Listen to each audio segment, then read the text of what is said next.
Hey YouTube, it's time for another episode of NC Socks. So it's been a while since I've done one of these, and a lot of that has been because I haven't had that many stories to tell, and that's kind of what this series depends on. But now that I'm in college, I think I'm probably going to have a lot more, because college is pretty interesting and a lot of stuff tends to happen. So this is going to be the first episode of college stories. I'll probably do some more in the future if this one goes over well. So the first story I have is that a couple weeks ago I had to go to a building called Morrison for a meeting related to the Cube Club. And so this was pretty early on in my college experience, so I really didn't know the campus particularly well, so I pretty much was Google Mapsing everything every time I needed to go somewhere. So one way or another, I knew I had to go to Morrison, but for some reason I got it in my mind that I had to go to McCormick, which is another building on campus.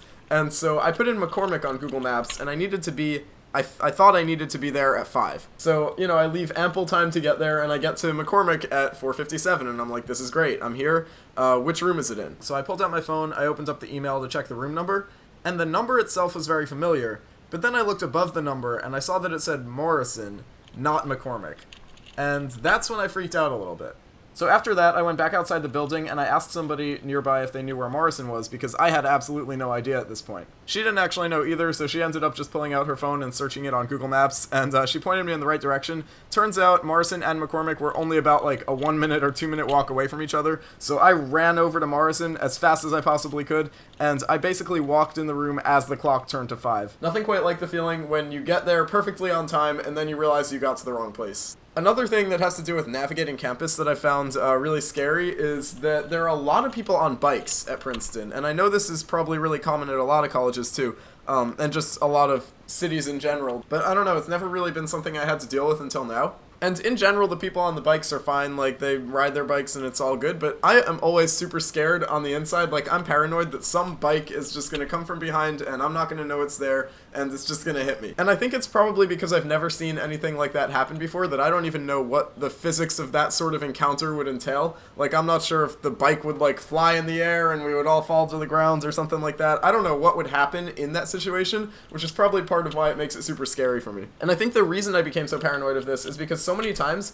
a bike will just come up from behind me and just pass me on the left or the right or something, and I will have had no idea it was there. And I always think to myself, if I had just been like 3 inches farther to the left, that bike and I would have collided. And, the bike person probably would have been able to steer out of the way, but you never know. Sometimes people just move random directions when they're walking. And I tend to do things like that, so I always get scared that there's just going to be a bike there. And then probably a more dangerous fear is cars, too, because there are a lot of roads that go through Princeton campus. So I had a close call recently where I was about to cross the street, and I looked to the left, and there was a car coming, and it looked like it was slowing down, so I decided I would start to go, because, cars generally stop for pedestrians to allow them to cross the street, especially on college campuses, because there are so many people walking. So I see this car slowing down, I look to the right to see if that car is going to slow down for me, but I'm already sort of walking into the street, and then just to make sure everything's good, I look back to my left as I'm already walking in the street. Turns out, the car on the left was not slowing down, and it just kept going. So it actually had to swerve a little bit in the lane to avoid me because for whatever reason it didn't want to stop for me. So, I'm not going to say that was entirely the car's fault. I definitely should have been looking more on the left side than on the right because the left is more immediately important to me. But still, you're supposed to stop for pedestrians, especially on college campuses. So I don't know exactly what was wrong with that guy or with me, but that was a stressful situation for both of us, I think. So another thing that happened to me recently is when I was getting books for my classes. So my parents were visiting me at college one day, and we were talking about books and stuff, and there was one more book that I needed for one of my classes. So since they had a car and I didn't have a car and I would have to walk all the way there, I asked if they would go to the bookstore for me and see if they had it.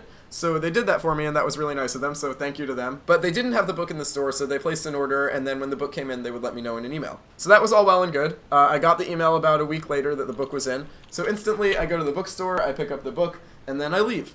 And I have the book, so that's really nice. And so then my parents were visiting for Parents' Weekends a couple days after that, and they asked me if I got the book, and I said, yeah, I got it the other day. And then they said, did you pay for it? And that's when I realized, wait, so they didn't pay for it when they placed the order. They just ordered it. And that's when I was like, oh shoot, I have stolen property in my room right now. So somehow I was able to just walk out of there with this book. Without paying for it, which was really weird that that was allowed. But yeah, I have this stolen book in my room, so then my mind sort of split into two options. One option is I keep the book and forever remain a felon. The other option is I go back and swallow all of my pride and dignity and say that I forgot to pay for this and I will give you money now. So unfortunately, I turned down the life of crime and I decided to do the right thing and go back and pay for the book, which definitely cleared my conscience because I felt pretty bad about that, even though it was like a $10 book. Yeah, so that was pretty funny. It all worked out in the end, but karma definitely came back and hit me for that one because basically what I did was I accidentally stole something, right? I got something accidentally stolen from me, like, the day after that. So this was during Parents' Weekend as well, which happened pretty recently. So I went down to the laundry room where I live in my dorm, and I was going to do some laundry. And when I go down there, there's actually a parent there doing laundry for her son because it's Parents' Weekend and stuff, and I guess she wanted to do that. So she's doing laundry, and the way these laundry rooms work is there are a bunch of washing machines and a bunch of dryers, and, you know, there are going to be some open and some are going to be taken, right? So I walk in there with my laundry basket, a lot of laundry to do, and I go to one of the ones that's open. And then this lady kind of looks at me. But since she was looking at me so awkwardly, I kind of wanted to figure out what was up, so I asked if she was going to use that machine or something. And the reason I took that one was because it looked like she already had a machine. She was standing right in front of a different one. And I thought she was using that one.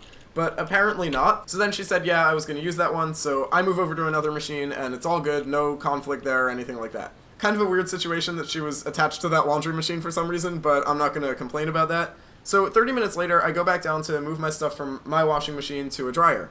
And the lady is still down there for some reason. I don't know if she stayed there the whole time or what. But yeah, she was still down there doing laundry. So in this case, there was only one open dryer.